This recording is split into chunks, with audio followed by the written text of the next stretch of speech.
My next guest is a two-time Academy Award-nominated writer and actor who has starred in, I think, more classic American film comedies than anybody. Young Frankenstein, The Producers, Blazing Saddles, Willy Wonka and the Chocolate Factory, Silver Streak, Stir Crazy, list goes on and on. His new book is called Kiss Me Like a Stranger. It's getting amazing reviews. Please welcome Gene Wilder.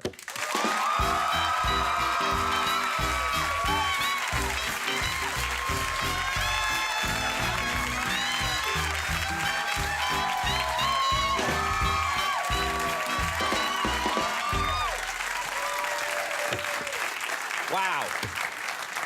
You're very good. Oh, no. At what you do. Yeah, well, I couldn't do what you do. we haven't figured out what I do yet, but whatever it is, you're good at it. Well, thank you. That means, you know, this is it's a real thrill to have you here. I'm a huge fan of so many of your movies. I wanted to start with, I have an 18-month-old daughter, and she's not old enough yet to watch movies or anything. I can't wait to show her Willy Wonka and the Chocolate Factory. For my money, it's the best movie for children and adults to watch at the same time.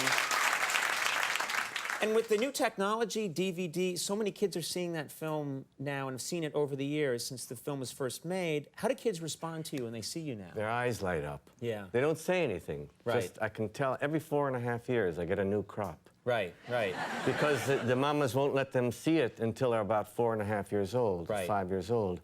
And then I walk down the street and I see the eyes light up like that, and they're too nervous to say anything most of the time. Right. Those who aren't come and want to sit on my lap, but... Right, right. Which could get you in trouble, yeah. Yes. You don't want that. Do you, you don't need that. Do people try and sing the Oompa Loompa song to you? No, too difficult. Good. Because they forget the words. They don't, Right. they, Oompa Loomp, but then they get lost. Right. But if you've had a few drinks, that wouldn't stop one, No. you know? I'd be like, Oompa Loompa, blippity blee, you know? You'd be like, please, shut up. You know, one of the things I love so much about that movie that makes it work for me, which is unlike a lot of children's movies are afraid to have any menace. And Willy Wonka, there's some darkness in that role that you added to the character, and I think that probably scared some moms away when the movie first came out. It did, because it wasn't a commercial success. No, which always surprised me. When the movie came out, you know, the movie didn't do that well, and I think it was because there's some scariness to it a little bit. The kids weren't scared. Right. The mothers were scared. Right, right. On behalf of the kids. On behalf of the kids. But the Right. kids knew it was a morality play. Right, right. And where do you draw the line? And they wanted the line drawn. Right, right. The mothers were afraid of it. Right. And it's interesting, as the kids get older, I think the parents feel okay with them seeing it, and then they realize there's nothing scary about this movie at all. No. When going through the tunnel, the psychedelic tunnel, a little bit scary. Yeah, well, that's where, when I saw that movie for the first time and you're taking the kids through the tunnel and Willy Wonka starts to seem insane to me in a scary way, and I was afraid, but then you learn later on there's a purpose to all of it. I want to ask you about Young Frankenstein, which is easily one of the funniest movies ever made, and you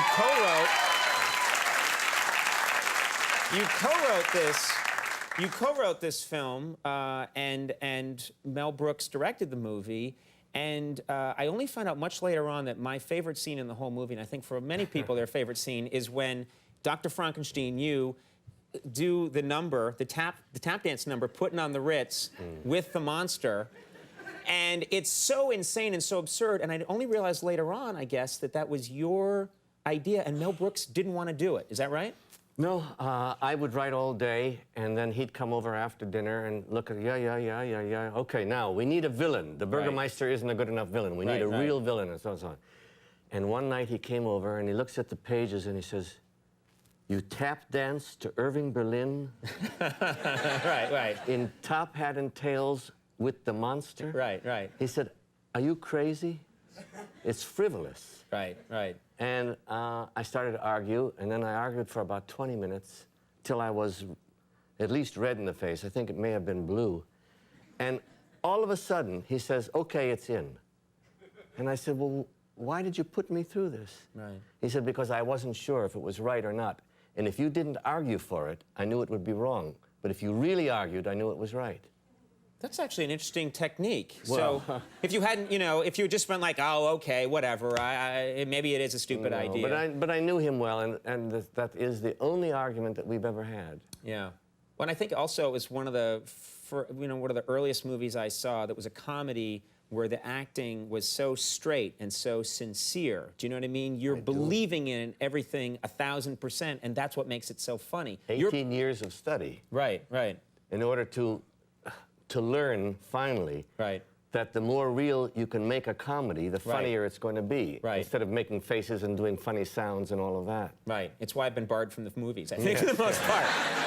No. You did so much great work with Richard Pryor, and you guys seem to have this chemistry that doesn't come along that often in movies. Did you feel the same way with Richard Pryor? Did you feel it while you were working with him? From the first day. And I'll tell you something, I don't want to be shocking you, but it's a little bit like a sexual chemistry. I mean, look, it's true. Right, right. I mean, right. you see someone and you say, I really am attracted to that woman. Right. And someone says, but why her?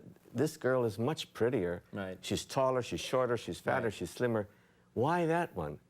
I don't know. I am. Right, I'm just. right. And when Richard and I did our first scene, some magic happened, what they call chemistry. Right.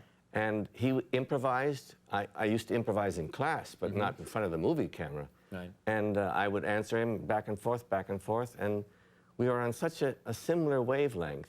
Not in private life so much. That's interesting. It didn't translate off No, camera. He had his own world that his friends and everything. Right. I wanted to more, but Right.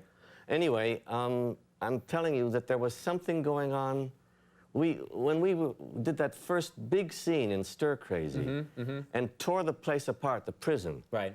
At the same moment, we both started to hum, to sing, da-dum, da-dum, da-dum, da-dum, da-dum, da-dum, Laurel and Hardy. Right, right. And when Sidney Poitier said, cut, I said, did you know you were going to do that? And he said, no. Did you know? I said, no, I didn't. But we both did it on beat at the same time. That's just, there's something in the air. That's just magic. Yeah, no one can explain that. That's very cool. You know, I was reading through your book, and one of the things that made me so happy, because I've been such a fan of you and your work, is that you've been through so much.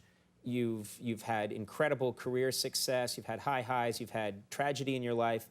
And when you get to the end of the book, you seem like you're in a really good place now. You're happy. And that made me feel really, that made me feel good, because I want you to be happy. So that was nice. That's true, right? You feel good. I'm happier than I've ever been in my life. That's fantastic. Well, that makes,